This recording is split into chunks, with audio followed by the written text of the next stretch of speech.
जय जगन्नाथ नमस्कार। तो मो नमिता स्वागत करुँच मोर गोटे नुआ गोटे ब्लॉग को। तो आज हूँ मोर पुतुरा माने मो भौणीर पुअर बर्थडे। तो से लगे आम आज आसीचु जाजपुर रोड रे थिबा गोटे आश्रम को। तो आपण मैंने भी विश कर दिंतु हैप्पी बर्थडे बाबून। Thank you. तो आज तार बर्थडे तो जन्मदिन रे महाप्रभु श्री जगन्नाथ पाखे मोर एति प्रार्थना कि से गोटे भल मनीषटे हो।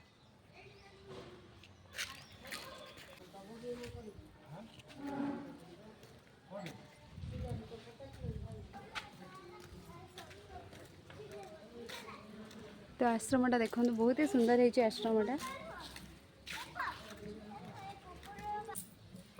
आज कुआड़े आस कि आज कुआड़े आस कह दिया कुआड़े आस आज ये तमें आस कि तमें केबे आस ये आस भल लगे ना बहुत भल लगे।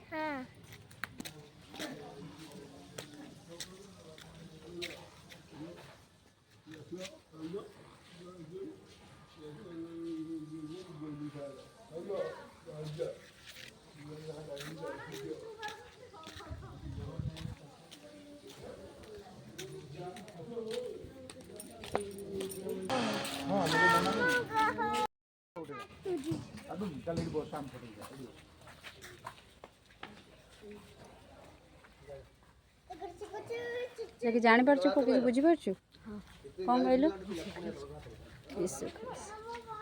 शिश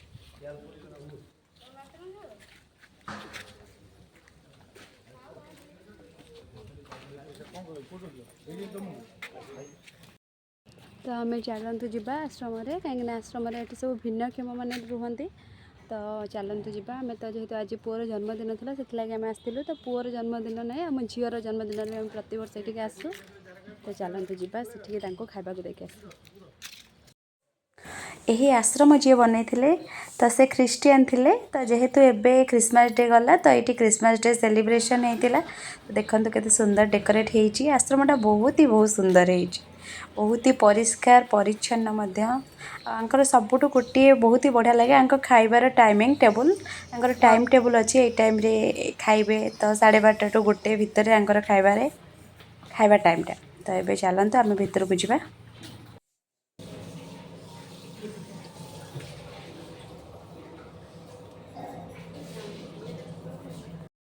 ठीक है मन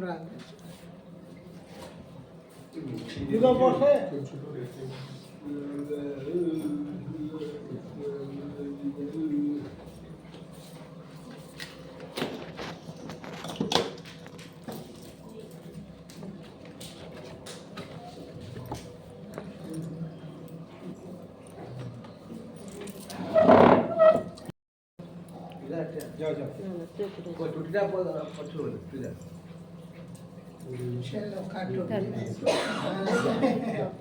जाओ ना जा छिड़ा हो से काटे हसरू तू तो मोर नहीं करता तो भाई आप वो है आप बोलिए आप शुरुआत कीजिए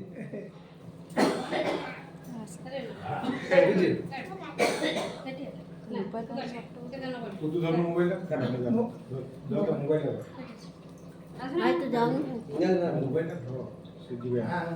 ना ना मु अच्छी से काटो चलो हैप्पी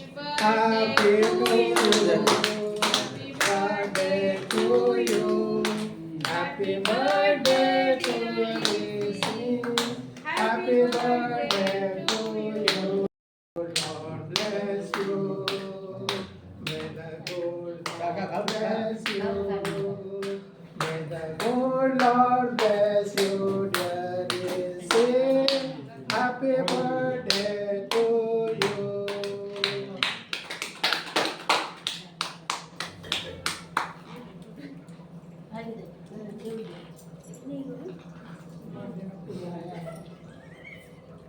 भाई दे भाई भाई दे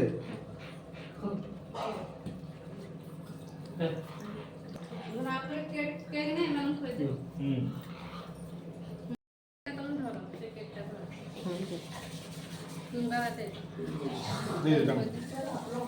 वो काटी खंडे खंडे दे दे खोई दे भला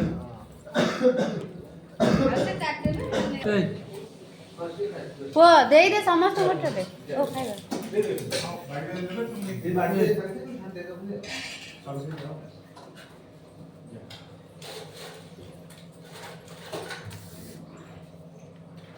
मैं पानी दे दूं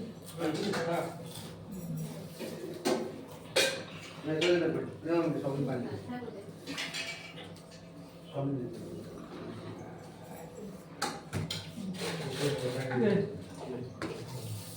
उठा दे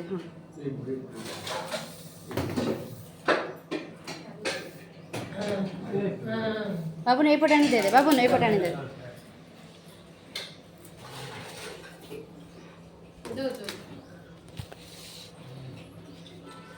एटी दे हाँ एटी दे एटी ओ दे ना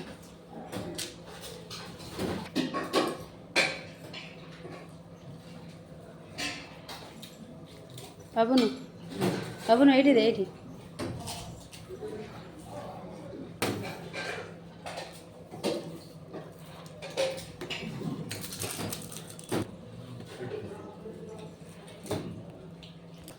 खाଆନ୍ତୁ ଆପଣ ଖାଆନ୍ତୁ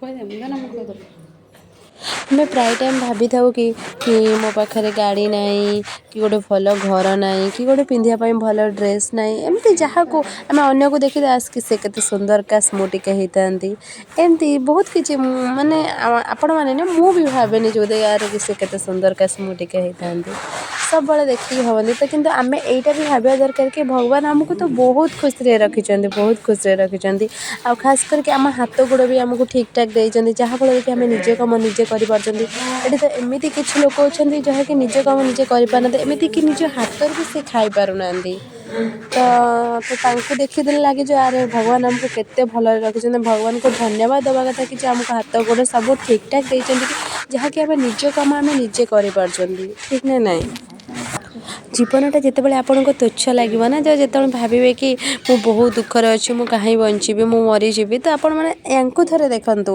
ଇଏ ମାନେ ୟାଙ୍କ ଲାଇଫ୍ରେ କେତେ ଷ୍ଟ୍ରଗଲ୍ କରୁଛନ୍ତି କି ନିଜ କାମ ଠିକ୍ସେ କରିପାରୁନାହାନ୍ତି ମାନେ ନିଜ ହାତ ଗୋଡ଼ ବି ଠିକ୍ସେ ନାହିଁ ମାନେ ଟିକେ କ'ଣ କହିଲେ ଆଙ୍କର ମେଣ୍ଟାଲ୍ ହେଲ୍ଥ ବି ପୁରା ଖରାପ ଯାହାକି ନିଜେ ମାନେ ସେ କ'ଣ କହୁଛନ୍ତି ସେ ବୁଝିପାରୁନାହାନ୍ତି କି କିଛି ଲୋକ କହି ବି ପାରୁନାହାନ୍ତି ଜୀବନଟା ହେଉଛି ଏକ ସଂଘର୍ଷମୟ ତ ଆମେ ଯଦି ସେଇ ଜୀବନକୁ ହସି ହସି କାଟିଦେବା ନା ତ ଜୀବନ ବଞ୍ଚିବା ଶୈଳୀଟା ଆମକୁ ସହଜ ହିଁ ଲାଗେ ତ ସମସ୍ତେ ତ ନିଜେ ହସିବାକୁ ଭଲ ପାଆନ୍ତି ନିଜେ ଖୁସିରେ ରହିବାକୁ ହିଁ ଭଲ ପାଆନ୍ତି ତ ଆମେ ଯଦି ଆମର କିଛି ସମୟ ଅନ୍ୟମାନଙ୍କ ପାଇଁ ବାହାର କରିପାରିବା ତ ଅନ୍ୟମାନଙ୍କ ଓଠରେ ବି ହସ ଦେବାକୁ ଚେଷ୍ଟା କରିବା ତ କାହିଁକି ନୁହେଁ ଆପଣ ବି କିଛି ସମୟ ସମସ୍ତେ ତ ବ୍ୟସ୍ତ ରହୁଛନ୍ତି ତ ଆପଣ ଯଦି କିଛି ସମୟ ବାହାର କରି ଏମାନଙ୍କ ପାଖରେ ବିତେଇବେ ନା ତ ଦେଖିବେ ଆପଣଙ୍କୁ କେତେ ଶାନ୍ତି ଲାଗିବ ଆପଣ ଯଦି 10 ଟଙ୍କା ରୋଜଗାର କରୁଛନ୍ତି ତ ଯଦି 1 ଟଙ୍କା ନା ଏଇମାନଙ୍କ ଖାଲି ଏଇଠି ନୁହେଁ ଯେତିକି ବି ବୃଦ୍ଧାଶ୍ରମ ହଉ ମାନେ ଭିନ୍ନକ୍ଷମ ମାନେ ହୁଅନ୍ତୁ ଯଦି ଆପଣ ଆଙ୍କ ସହିତ ବିତେଇବେ ନା ତ ଦେଖିବେ ଆପଣଙ୍କ ଜୀବନରେ କେତେ ଶାନ୍ତି ମିଳିବ ଆଉ ସବୁବେଳେ ଭଗବାନଙ୍କର ଆଶୀର୍ବାଦ ଆପଣଙ୍କ ସହିତ ହିଁ ରହିବ ତ ମୁଁ ଏଇ ଭିଡ଼ିଓଟା କରିବାର ଉଦ୍ଦେଶ୍ୟ ଏଇଆ ନୁହେଁ କି ମୁଁ ଏଇଟା ଦେଖେଇ ହେଉଛି ମୋର ମାନେ ଏମିତି କିଛି ବି ଇଣ୍ଟେନସନ୍ ନାହିଁ କି ମୁଁ ଏଇ ଭିଡ଼ିଓଟା କରିକି ଆପଣଙ୍କୁ ମାନେ ଯେଉଁ କୁହନ୍ତିନି ଶୋ ଅଫ୍ କରୁଛି କିଛି ବି ନାହିଁ ବାସ୍ ମୁଁ ଏଇଥିପାଇଁ ଏ ଭିଡ଼ିଓଟା କରିଛି ଆପଣମାନେ ବି ସହଯୋଗର ହାତ ବଢ଼ାନ୍ତୁ ଅନ୍ୟକୁ ସାହାଯ୍ୟ କରନ୍ତୁ ଦେଖିବେ ମହାପ୍ରଭୁଙ୍କ କୃପା ଆପଣଙ୍କ ଉପରେ ଆପଣଙ୍କ ପରିବାର ଉପରେ ସବୁବେଳେ ରହିଥିବ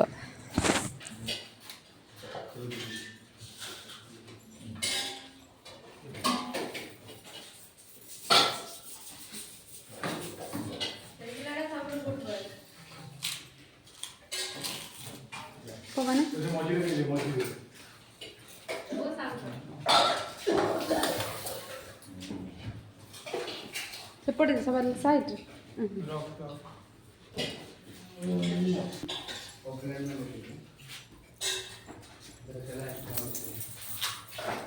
नमस्कार।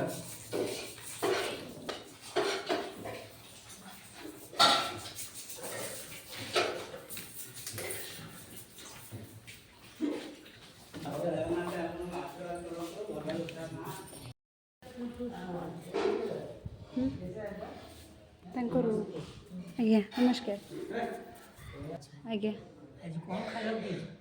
ଆଜି କ'ଣ ସବୁ ସାଧା ହେଇଛି ଆଜ୍ଞା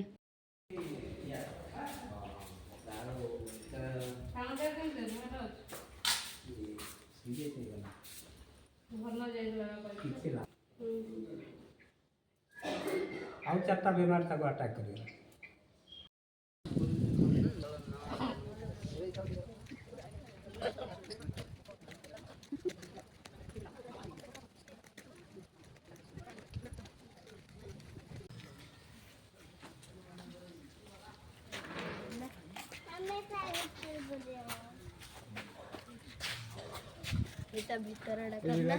ଆମର ଗୋଟେ ଉଠେଇଥିଲା ତୁ ଏଠିଆ ମୋବାଇଲ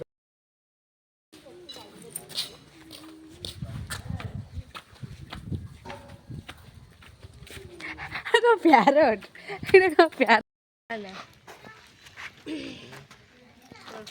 चलो खाइला सेठी उठेवा ठाकुर देखियो କୁହ କୁହ मोर बेला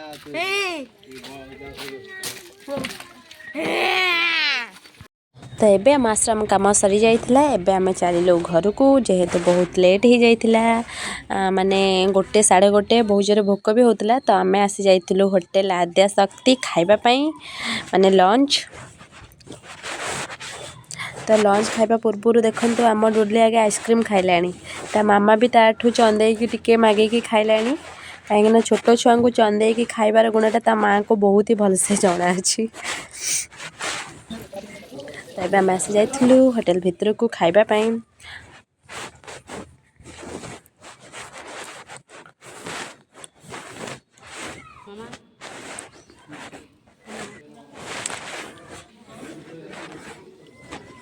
ତ ଆଦ୍ୟାଶକ୍ତିରେ ହୋଟେଲ ଆଦ୍ୟାଶକ୍ତିର ସବୁଠୁ ବେଷ୍ଟ ଥିଲା କି ଯେଉଁଟାକି କଦଳୀ ପତ୍ରରେ ଦେଇଥିଲେ ଭାତ ଖାଇବାକୁ ବହୁତ ହି ବଢ଼ିଆ ହେଇଥିଲା। ବହୁତ ଟେଷ୍ଟି ବି ଥିଲା। ବହୁତ ସାରା ଆଇଟମ୍ ଦେଇଥିଲେ ଖାଇବା ପାଇଁ। ପୁରା ଘରୋଇ ଖାଇବା ଲାଗୁଥିଲା।